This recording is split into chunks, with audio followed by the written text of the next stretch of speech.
Welcome back to the Sex Den podcast, everyone. You are here with Lauren and Camille. Your den mothers. Your den mothers. And I think the first thing that we should announce is that this is the season 3 finale. This is our season 3 finale. Yeah. We were originally only going to do 10 episodes, and then we just had to do more. Yes. Together. So I don't even know how many we're at. We just are going till it feels delicious. And now with the holidays coming up, we are taking a break from recording to work on some really exciting stuff for you guys. Yes. Yeah. Just for a month. Just for a month. Yeah.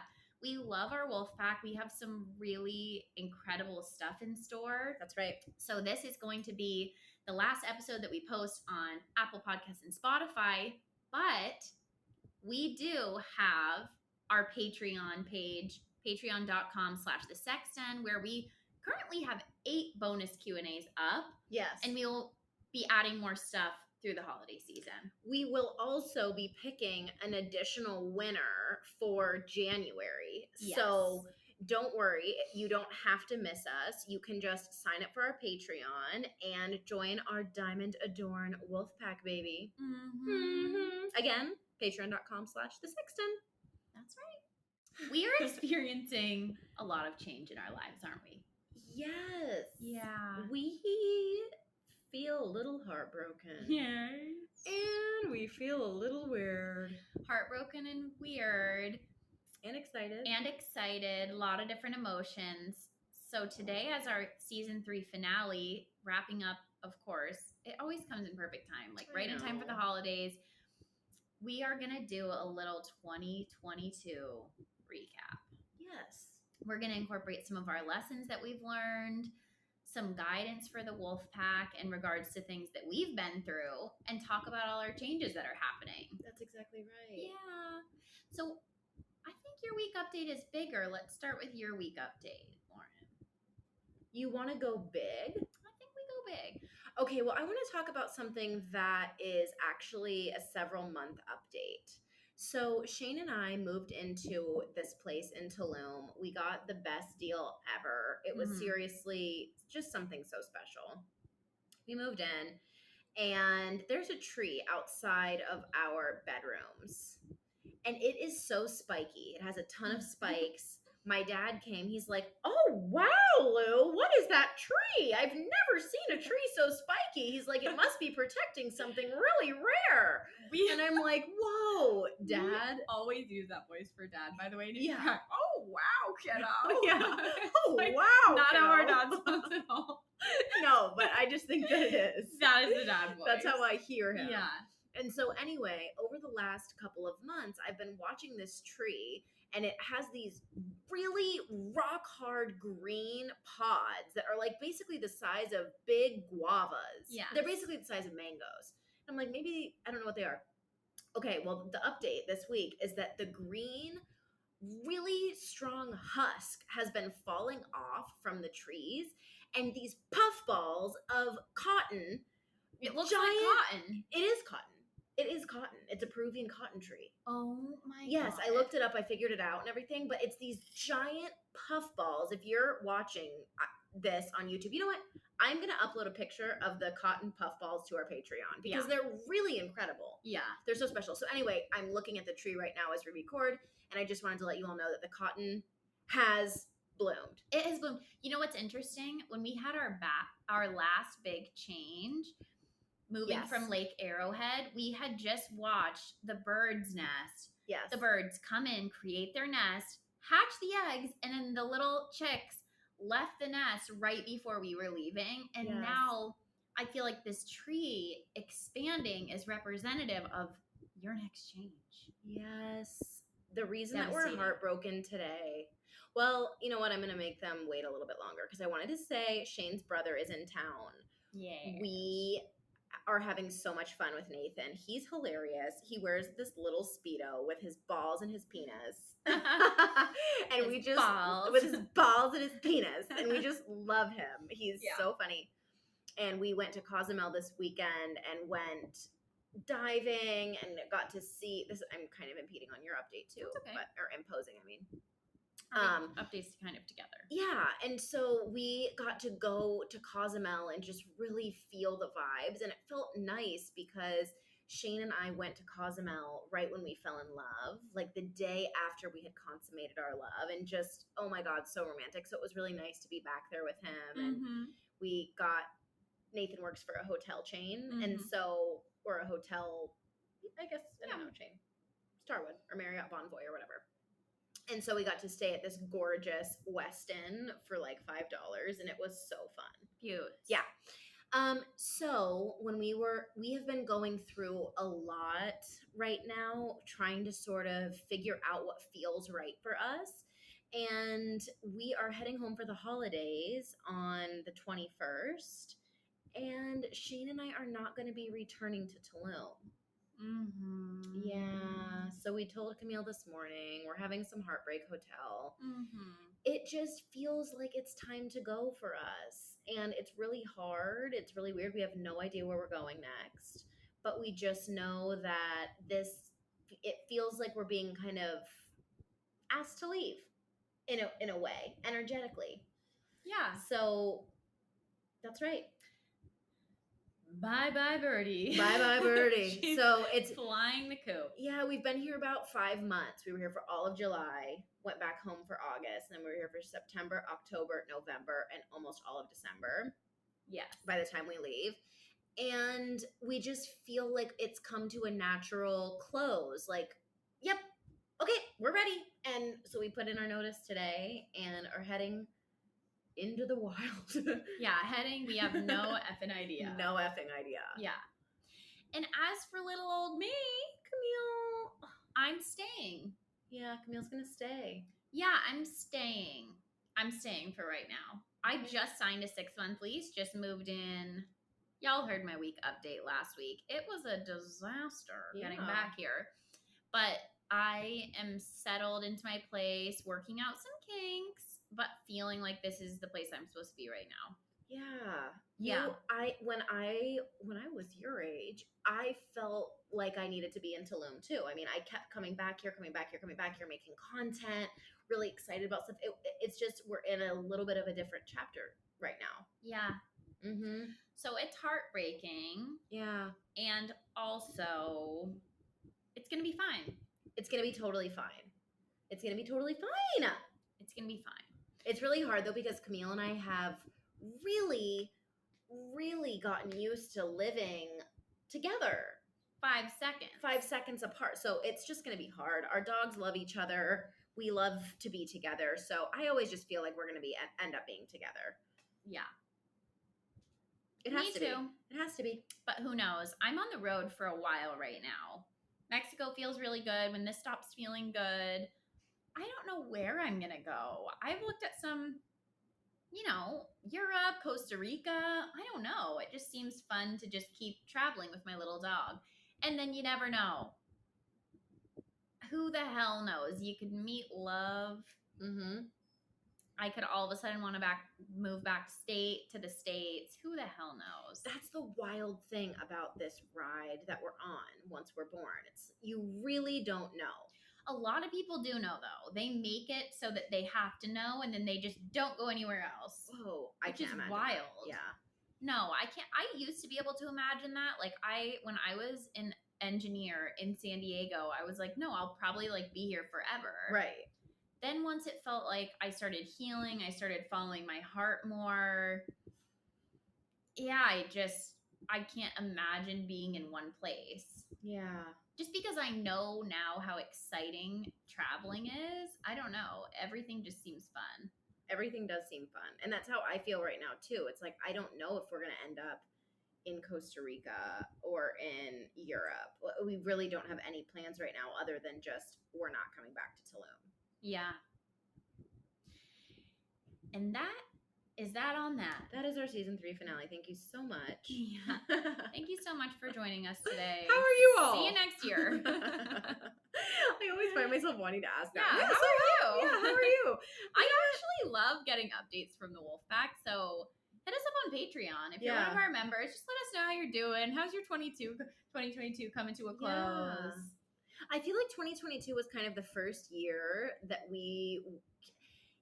feels like life really had a big hiccup with COVID, like 2020. So weird. Yeah, 2020, 2021, it was kind of like people getting used to sort of a new normal, like travel restrictions and not able to leave your country and all this stuff. And then 2022 was sort of the first year back, I guess, in some way, to freedom and like normalcy. Yeah. And so I am curious. 2022 feels like it was kind of a hard year. It's a really hard year for me. But yes, but also it felt more grounded than the two previous. I guess so, yeah. Yeah. Honestly, I'm going to just take that right back. Nothing about this year has felt grounded to me. Oh my gosh. No, nothing about it has been grounded. How do we want to do this right now? Do you want to do some of your... I'm just going to do a 2022 recap, like what happened each month, like a little bit, and then you do the same, like big events each month, and then we're just going to go back on the lessons. Okay. January. I was married. My partner had just gotten out of the military. We packed up all our stuff in San Diego and put it in storage. Okay. February, moved to Tulum for the whole month. March, moved back to live with you in Lake Arrowhead. Yes. Had my birthday. March, April, May, lived with you for a couple months. Wasn't happy.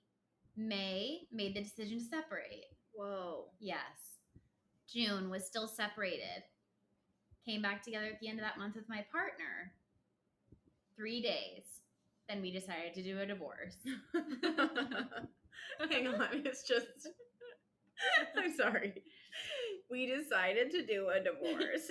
3 days, we decided to do a divorce.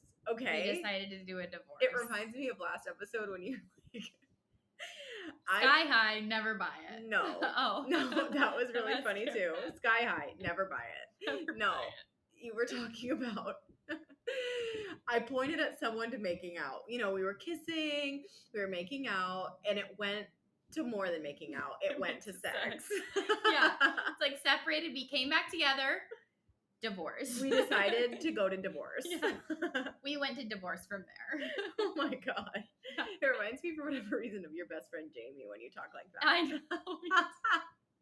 I know you're listening, Jamie. I love you.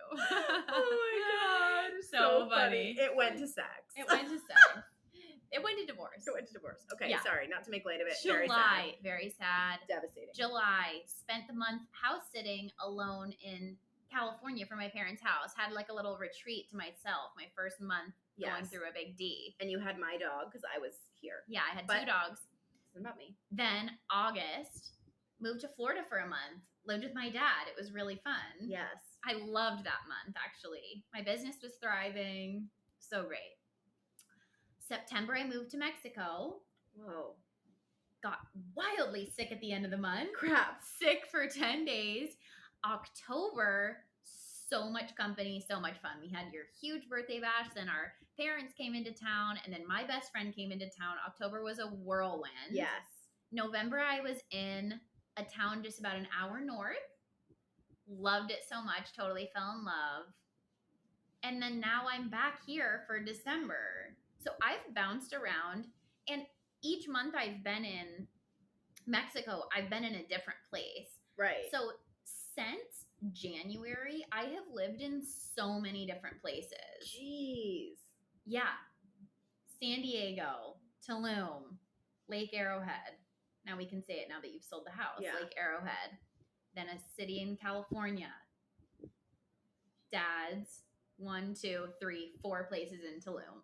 Tulum and another city. 9 places. Jesus. Yeah. So no wonder I haven't felt grounded. Yes.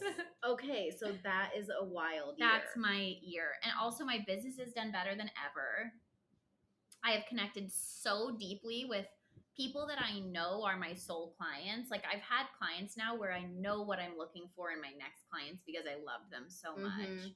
I've kind of found my voice on social media, doing my marketing stuff, getting more comfortable in front of a camera. It's been a year of growth and expansion and being on the go. And I got my Rudy. Yeah, you got Rudy. And I got Rudy baby bear. You got him in April. April. Yeah, now I have a son. He's my son. Gosh. I became a mother this year. Yeah, you really did. Yeah. And I became an aunt. And you became an aunt. Wow. I know. That was Okay. my year. This year felt like it was so...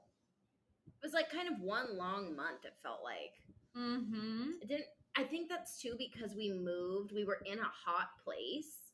That it's really crazy what that does to my psyche, at least, where it feels like from July until now it's been one long month because there's literally no change at all in the temperature here. Now the last week has been nice, but you know what I mean? It's there's like, no change. You're in a hot place. There's no fall or winter, so it feels like every day is the same. That has to be what it is. Yeah. It feels like a dragged out month. It's so strange. It's wild. I've never lived in a place like that. I mean, even in San Diego, there's change. Oh, there's absolutely change. Yeah, there is change. Okay, so in January for me, Shane and I had just bought our house and we were doing painting and renovations on it.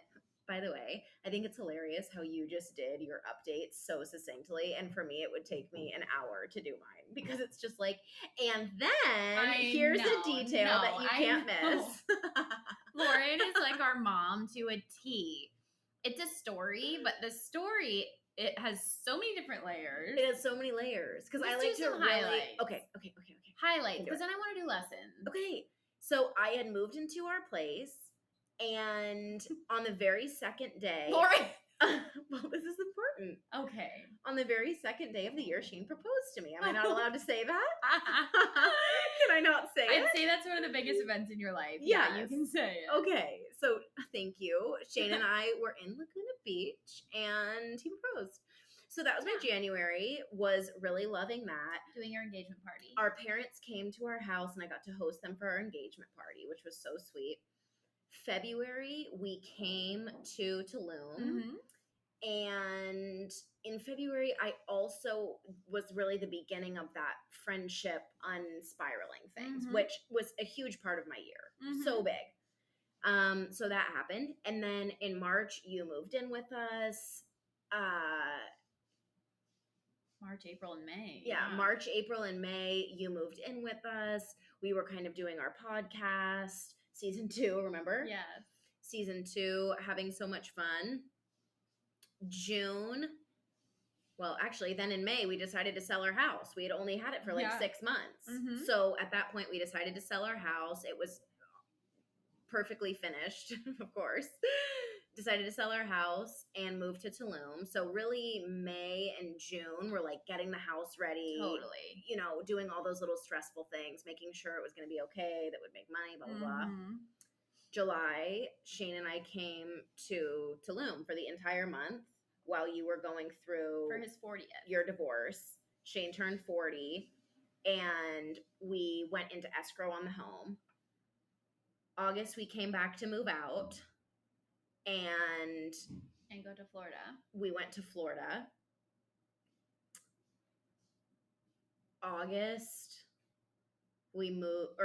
September, we moved to Tulum. Yeah. We had one place, then we moved to a different place for October, November, and December. I did Spanish classes almost every day, or every other day, really. We had so much company. I turned 30 in October. Geez, so much. But it also wasn't that much. It felt like we can go into lessons in a second, but yeah, that was my year really. And then December, now we're moving back. So we won't be here for 2023. This year was wild. A lot. Yeah. It feels like this year has been really long though. Like looking back, I keep thinking like, I almost said, oh my gosh, it's almost 2024. Right. Because I just feel like it's been 2022 for so long. Yes. From the beginning of the year, I mean, my whole life is different. I knew I would be traveling. And I'm just going to kick it off, with a first lesson, which is if it's calling to you, just pack your shit and go. Pack your shit and go. We only have a limited amount of time here. Mm-hmm. And I always saw myself traveling, but all the details seem so scary. How to sell your stuff. I have a car. What do? I have a lease. I have my job here. If you want to make it happen, it will happen. Mm-hmm. I just have encountered so many people that have just decided to up and move and sell all of their stuff. No plan. They picked up little jobs on the side here and they're just making it work and happy that they're exploring. Right. And now I feel like that. I was an engineer. I was an engineer last year working a very corporate job, married, living in a place that I had a long-term lease. I had a little BMW. Like I had all that stuff and I just sold it all and it felt so good. Yeah. I live out of 2 suitcases now with my dog. Yeah. I love that so much. It is so worth it. It's kind of, I can get myself a little bit into a stress spiral about it a little bit because it's a lot of unknown. Like there's so much unknown that you almost just have to laugh at it sometimes. I was just telling Camille today that if you asked me where I will be in February, I would just say, I can't take that bet. Like I have no idea. I have no idea. But yeah, it really is important. I was talking to Shane about this last night, how this may sound a little bit morbid, but I feel like everybody knows that we're going to die. Yes. At some point. Yeah. I think it's important to have that as something that is kind of there with you. Like, you're going to die. Really. Mm-hmm. So it's like, how do you want to live? How do you want to live? Have you always craved to just get rid of most of your possessions and minimize, even if it's just your house, so that you are more mobile? Have you always craved to put your kids in a half online school, half, I don't know, hands-on parenting school so that you can go live in Bali? Do it. Like, we are going to die. That's a guarantee. So what do you want to do with your time while you're alive? Yeah. And also, why are you taking everything so seriously? It seems like a lot of these decisions, like, what am I going to do with my car? What am I going to do with my house? You have to remind yourself that other people have done this who are probably way less capable than you are. Like, it's pretty incredible. It's true. There are people. You meet the people and you're like, how are you existing like this? Like, how do people survive? I don't know how Shane survived without me. But he did. He did. People survive. They do it. And so it's like, you can do it. I had a little moment of realization like that last night. I got a text from my old boss with a photo of her with 2 of our other employees, and it said, "We miss you." And they were at a job site, I'm sure, traveling somewhere for a job site. And I was like, oh, I really miss them too. And then I was thinking, wow, it has been a year and a half since I left my job. I have done so much. And just thinking that if I would have stayed, I would be right there with them at just another one of those. And it's not to say that people don't love that lifestyle, but I was like, wow, I would just be in the same exact place that I was if I wouldn't have made all this crazy change. And then I was thinking, I should really catch up with my boss. Holy shit, I have a lot to catch her up on. Yes. Like a year and a half has gone by, you know, and it's like, how are you? To them, great. Everything's the same. You know, they're just like, what about you? And it's just like, oh my God. Let me tell you. Like, I know. Psychedelics, healing, starting my own business, leaving my husband, moving the countries. Like, it's just so many things. And that feels like the life that I want to be living. Yeah. Yeah. You don't think about it until Shane said this to me the other night too. He's like, what makes life longer is when you have new beginnings and new endings. When you have beginning chapters and that chapter ends, and then you have another chapter and that chapter ends, and you have another chapter, and some of them are longer and some of them are shorter. But it's like when you're open to things closing so that you can be open to new things beginning. Mm-hmm. And it feels good and it feels scary, Yeah. like a lot of the decisions, we can even just talk about this one that he and I just made to move. It's like we just figured everything out in Tulum. We know where to get our meat. We know where to get our eggs. I'm Your going to my water. Spanish school. We have our water Totally. delivered. It's like we just Your freediving. got Yeah. our freediving. We have our friends here. We have you here. It's like we have all of this, but for whatever reason, both of our hearts are saying go. Yeah. We just keep feeling this like go. Yeah. And so we're listening, and it's so crazy because so often, I mean, this is what I talk about the majority of the time in my coaching, is being so body centered. And a lot of times when we're body and heart centered, it doesn't make logical sense. And that's where you build the relationship with your heart, because it's like, okay, this isn't making a lot of sense. Like, we have the easiest, rental agreement, all of these things. It's like we basically have everything that we want, and we're still hearing this go into the unknown. We have no idea what's going to happen next. And it's like, isn't that kind of fun? Like, Shane and I will get to say when he's 50 and I'm 40, remember when we were living in Tulum and we just, leapt and had no idea, and then we ended up in Kathmandu. I mean, I don't know where we're going to go. Yeah. But that's the kind of life I want to live too. It's just this life of like, it's a little bit heartbreaking always. You're always kind of breaking a heart or feeling heartbroken or having to switch up the norm. But I've got my cowgirl hat and I'm ready to go. I'm ready to bounce, baby. Yeah. And it doesn't feel like, we're not sick of Tulum. That's always, Shane and I, this is our, we've done this a couple times now. Yeah. And we always say that we like to leave before we're sick of a place. Yeah. We weren't sick of Arrowhead either, of Lake Arrowhead. We were on the verge. There were things where we were like, okay, we're really ready. But he and I cried so hard. I mean, holding each other, like sobbing about Arrowhead, because we thought that it was going to be something different, Yes. And I'm sure that I'll do that here too. I've been coming to Tulum for over 2 years now. Yeah. And now being here, like, I had wanted to live in Tulum for 2 years and like feel the energy, and now that's coming to a close, and it's just like, oh my God, I feel so sad. Yeah. It's crazy. You guys are in such a different place than me, because you are looking for a home soon, where that's probably why it feels so different in my heart, because I know this isn't my home. Right. Also because I don't have my lifelong partner. Right.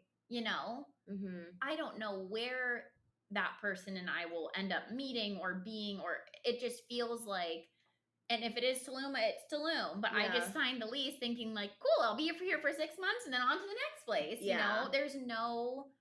There's nothing that is making me need to be attached to a place.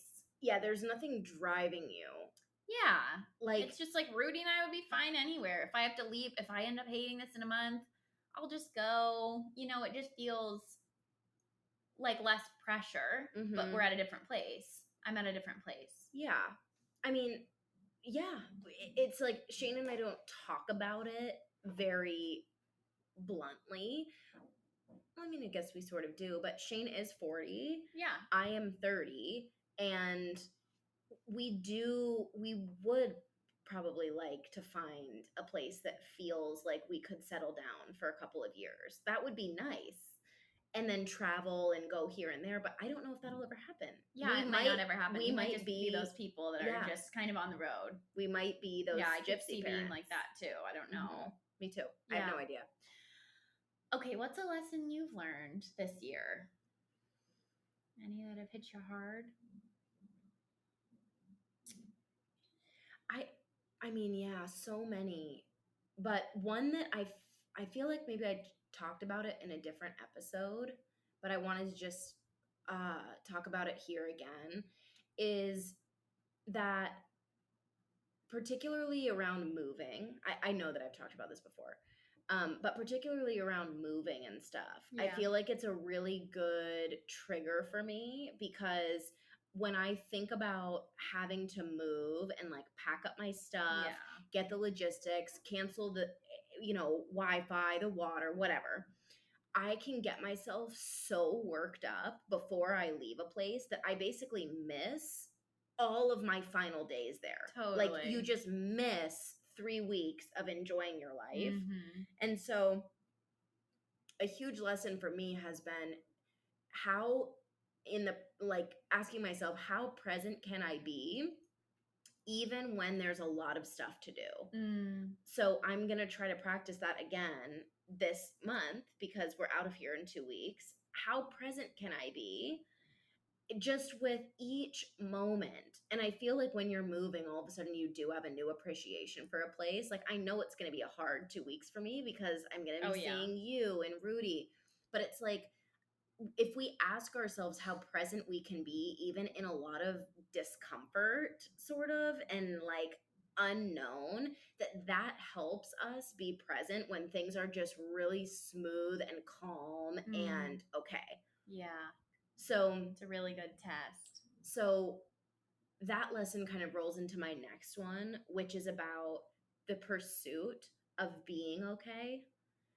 Because so often I think we experience life between issues. It'll be like, okay, right now I'm going through a breakup. And when I'm through this heartbreak, I'm gonna be okay. And then it's like, oh shit, my landlord is selling the building and now I have to move. Okay, when this is over, I'm gonna be okay. I'm gonna eventually be okay. And I am practicing being okay in every moment. In every moment, how can I come into my body so that I'm really experiencing it and really being as present as I can be? Because I don't want to live my life recuperating from all of the stuff that's happening all the time. Yeah. I don't want to constantly be having to like recalculate and rebalance and like do all these practices to come back into my body. I just want to be in my body. Yeah. And so practicing that on days that are really calm, practicing that, I've been really proud of myself. I've been really on my meditation, like 30 minutes every single morning. I am not moving. I'm sitting with the sunrise and I'm in meditation for 30 minutes. And I'll stretch before or after that. But for those 30 minutes, I am dedicated to that practice. And it really, over time, that practice of being here and being in the moment is the only important thing you can basically do for your whole life. Yeah. Of course. How here can you be? Yeah. It's the only how thing. How present can you possibly be? Yeah. And you're right. It is in those moments of high chaos from an like external world where you can tell the progress and the stuff you still need to work on in your internal world. But if you think about it, looking back on your life, do you want to feel like every moment was chaotic and you were scrambled and you were always looking for the next thing or being stuck in the past or doing this? Or do you want to just look back and realize that you enjoyed each moment, no matter how happy, sad, painful, uncomfortable, stuff like that, Yeah, and even not as much, it's not that you have to enjoy it necessarily, because there are moments in life that are so gut-wrenchingly heartbreaking. Yeah. And so it's not that you have to necessarily be like in joy of that moment. Yeah. But it's, can you feel it fully? Yeah. Because if we're fully feeling those moments, then we don't have to recover from them as much. Yeah. There are these moments in our lives where we're faced with something really difficult, and when we're not there for it, it's like all of a sudden, if you're doing these things to keep yourself distracted, or you're being on high alert and your nervous system is like, and you're drinking a shitload of coffee and you're just like, okay, I'm gonna get all this stuff done, and you just are blasting through it. Yeah. And all of a sudden you've turned this thing that is a transition from one chapter to the next into an extremely stressful experience where you're not even getting to cherish the door closing. Yes. You know, it's like you've already blasted through the door and you're gone. It's just like, and you're gone. oh my God. Yeah. And so I want to be able to gently close the door and just say, okay, I love you. Thank you for this chapter, and really be in it. Yeah. So I guess that's my lesson. Wow. I think that's really beautiful. And I would rewind and listen to that again. I feel like I'm having a little bit of heartbreak come up because I think that the last chapter in my life closed in such a chaotic, crazy manner that I wasn't able to like enjoy the close of it. So I think I'm trying to recuperate from that now and like let my nervous system let go of it with ease. You know, I wasn't given that opportunity. It was really intense. And so that's why I feel like things are hitting me so hard now, because things actually are calmer in my life. And it's like, okay, now I can be present and actually process what the hell just happened to me. Yeah. Wow. Yeah. And this segues actually into my favorite point of this year, which ended up blowing up a little bit on my TikTok for some reason. Okay. So I think a lot of people really feel the same about this. Is I have really noticed this pattern, not only with me, but with my clients, that feeling alone is a part of healing. And it is better to be alone when you're feeling alone than being in a relationship feeling alone. So I broke out of that feeling really lonely in a partnership and just transformed into this kind of cocoon phase, being alone by myself. And it brought me so much peace. And I just can see this pattern with clients I work with too, a lot who have been going through breakups or have just recently decided to go through a breakup, but they're feeling chaotic and like their partner isn't seeing them in their growth. It's just in a different path, and they leave the person and they're like, oh my God, I feel so alone. And I'm like, you do. And that's beautiful. Be in the cocoon, be a hermit. You don't have to go out. You don't have to respond to everybody's text. Just be in it, because the growth and the expansion that happens when we honor that alone time, the person we emerge as is something we've never expected. Yeah. So that's my biggest lesson this year. Is that why you got that little butterfly? Yeah, that's why I have my little butterfly tattoo. I want to go to your artist. I know. It's so important for you to talk about that, because I feel like I didn't realize how many people experience this, because I don't think that was something that I ever experienced. I felt like being lonely was so vulnerable that I probably didn't even know how to say that I was feeling lonely, if that makes sense. You know, I was just like, oh, I don't know, I'm fine, I'm never bored. Yeah. But I noticed that it is such a huge fear for people, is to be alone. It is scary, and it's in our biology. You know, I think that I went through a bit of that this year as well, with not wanting to be on the outside of a community. It was in a different way, but it was just like, oh my gosh, I was kind of seeing me and then everybody else, kind of, and I'm like, oh my God, am I just nuts? Like, is something horribly, I felt very alone and like isolated on the top of a mountain by myself, just like, holy shit. And once I decided to claim that and just be like, yep, I'm alone.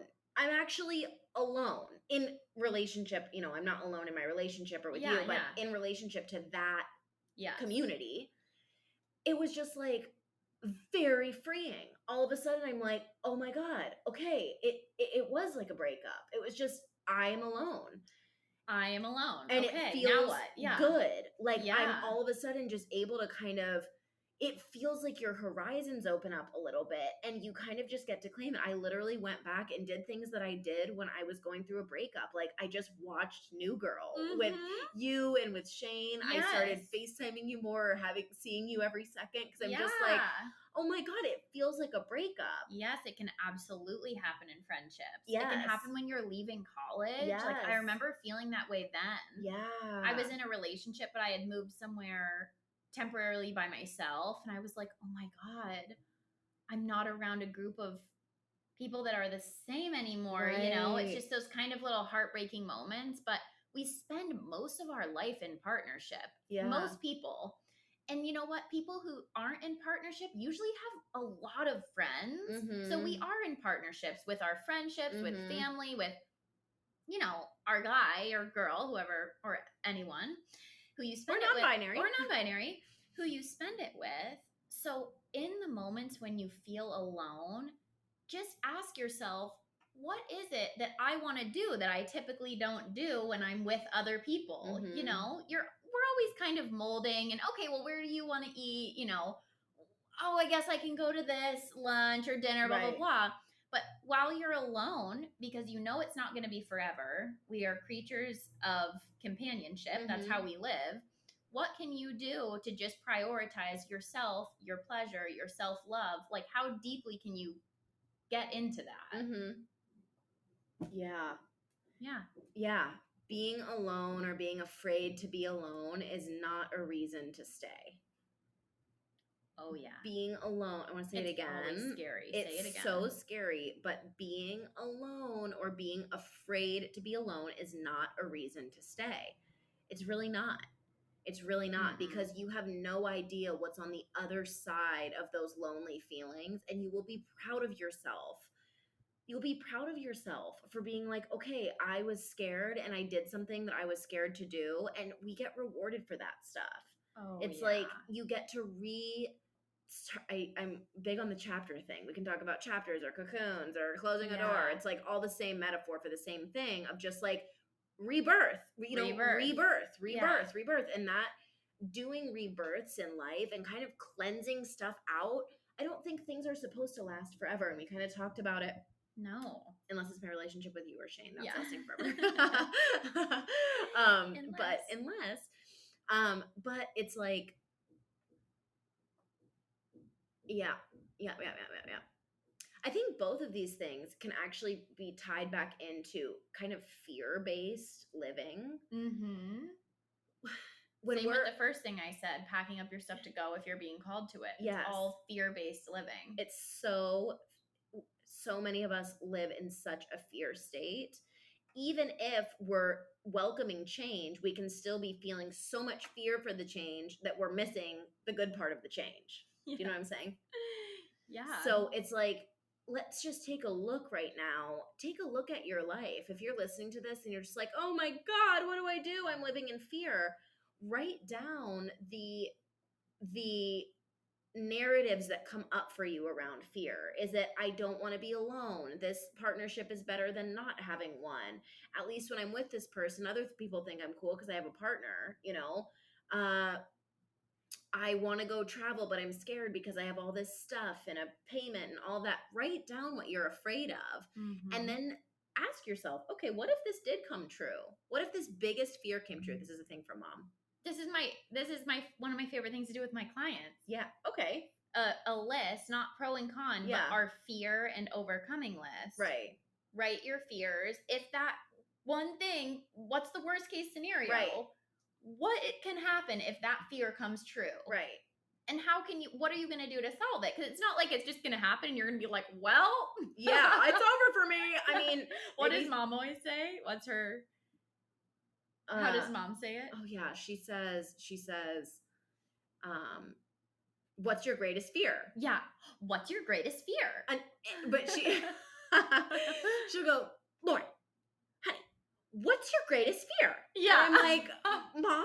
Like, I'm like, I don't know, that he'll break up with me and tell me I'm ugly. And she's like, okay. And if that happens, then what? Yes. And it's like, okay, I will tell him I'm not ugly and I'll have another boyfriend sometime. And she's like, yes, exactly. Yeah. And then that's Yes. the whole point. Not a lot of follow through, but that's the point. What's your biggest fear? Yeah, what's your greatest fear? What's your greatest fear? So that we're not living. Fear is just thought. Mm-hmm. It's just thoughts that perpetuate into something greater than they actually are. Mm-hmm. All we need to do is write it down and get it in front of us. And a lot of the time, a lot of our fears end up being like not being loved, unworthy, or dying. Mm-hmm. Like if this happens, what if I lose all my money? What's going to happen? Right. Well, I'm going to be homeless, then I'm going to die. It's like, Right. no, you're not. When we write our fears down and look at actually where they're stemming from, first of all, that shows you where there's some healing that needs to be done. Mm-hmm.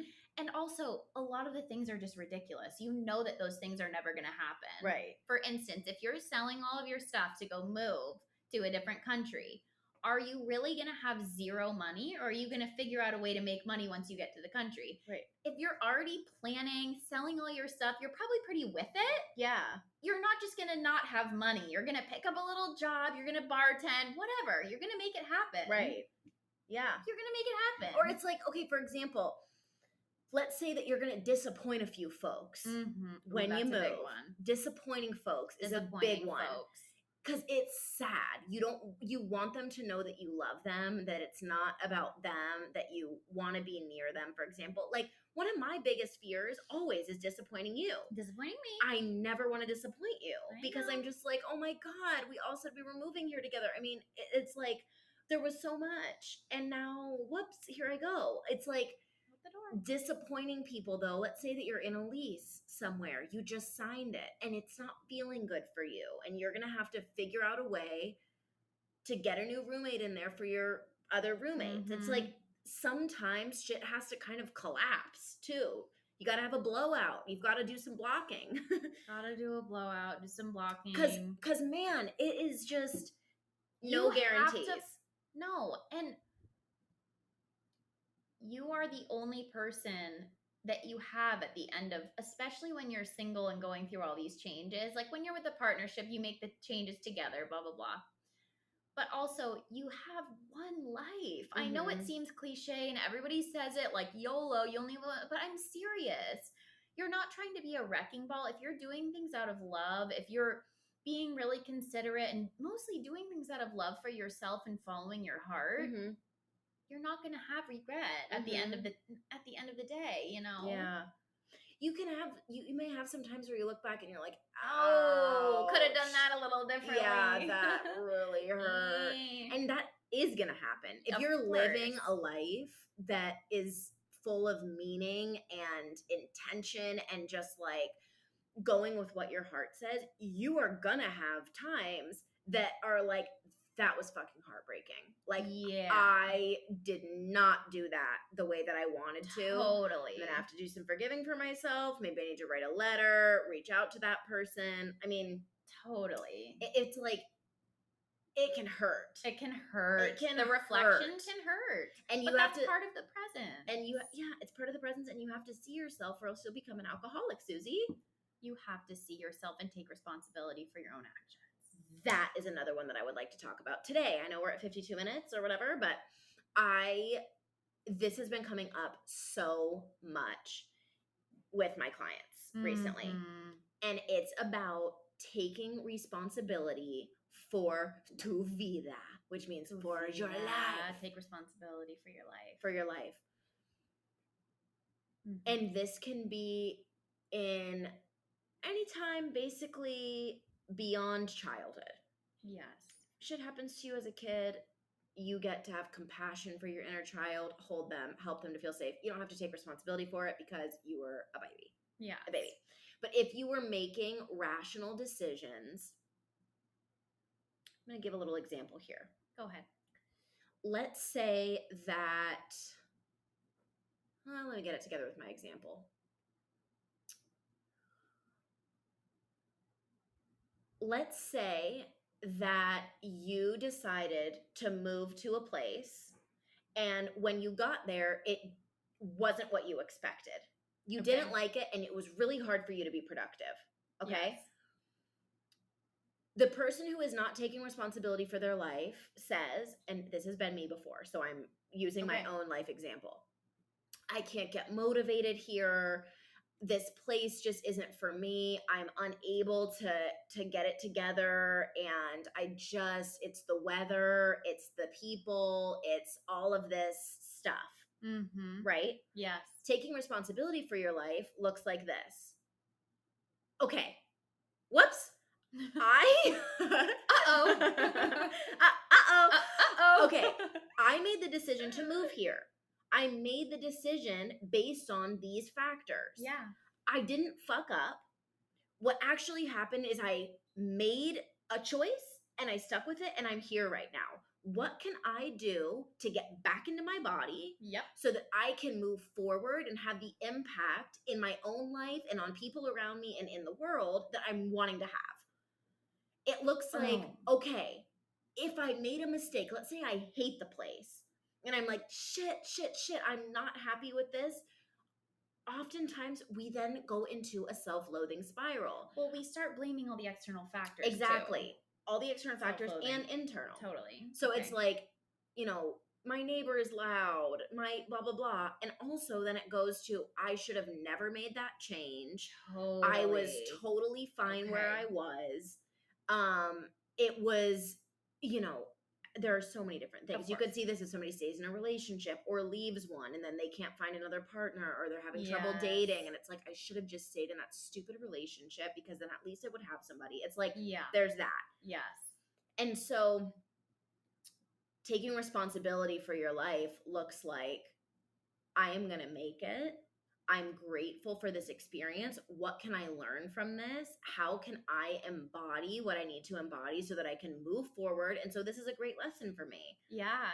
And talking through that, it's not hopeless optimism. What it is taking your life back. If everything's always about everything that's happening outside of you and also all of your own faults, then you're not present. This also goes for blaming everything on your current mental state. Oh, okay. Yeah. Okay. Saying like, well, I'm doing that because, I had anxiety or had depression or blah, blah, blah. It's also taking responsibility that those are things happening to our bodies. And those are things that we can take control of and heal from with many modalities, whether that's Western medicine or Eastern practices, anything like that. But it's really just breaking away from the identity of doing things because of X. Right. Yeah. Yes, I have anxious avoidance, so that's why I keep doing this. And it's like, okay, let's come back a few steps, and that isn't exactly why. That might need to be a pattern that you get to take responsibility in breaking. Yes. You get to take responsibility for noticing that you're showing up like that and dedicating some time to not doing that anymore. Yes, exactly. Yeah. I felt like I just had to add that in. Okay. Jingle bells, jingle all the way. Hey. We're here with an advertisement for Amber Bath Bathing Essentials.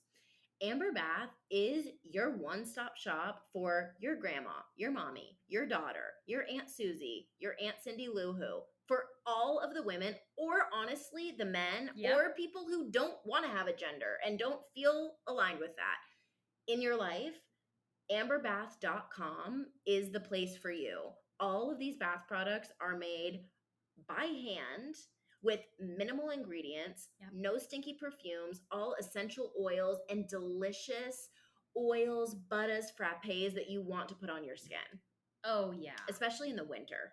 Oh, yeah. Especially if you're living in a dry place. And with the holidays coming up. Yes. You can use our code Wolfpack at amberbath.com for 20% off your order. Gotta grab those products. Gotta grab them. Okay. We are also here to wish you a big, giant, happy motherfucking holiday. A motherfucking holiday.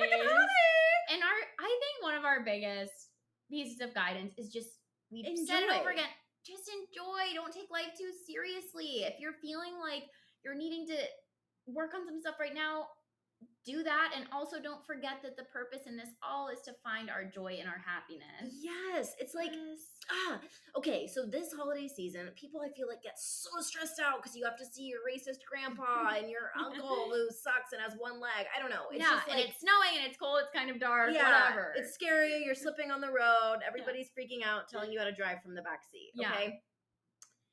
In all of that, can you find the humor in it all?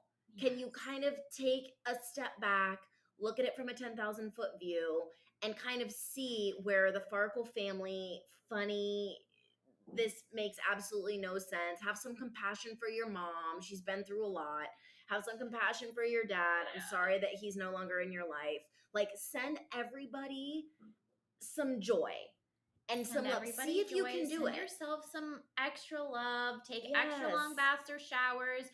Rub the Amber Bath body butter all over your body. Make a sexy little experience for yourself. Go outside and do a snow angel. And then jump in the hot tub if you have one and see how it makes your bones tingle.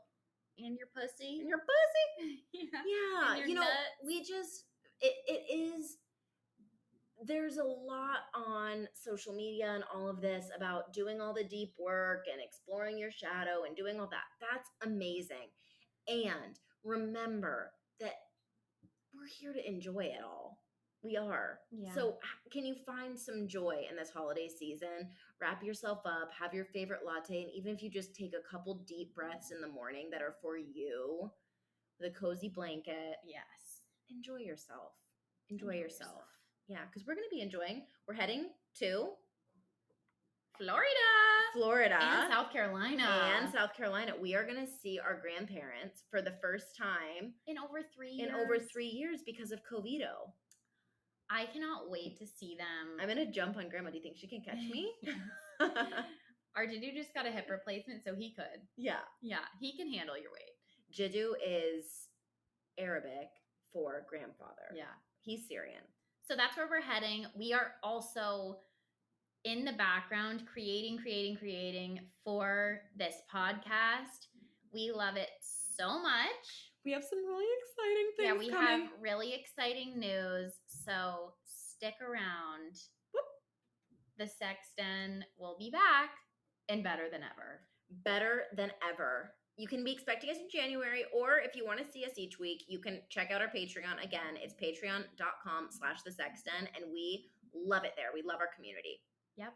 So we love you. Happy holidays. Love you. Well, and Happy New Year. And Happy New Year. This is the last time we'll be talking to you in 2022. You can tell I don't want it to be over. We will be back for 2023. We're going to be back in 2023. Whoa. Wow. Okay. We love you. Happy holidays. Ow, ow.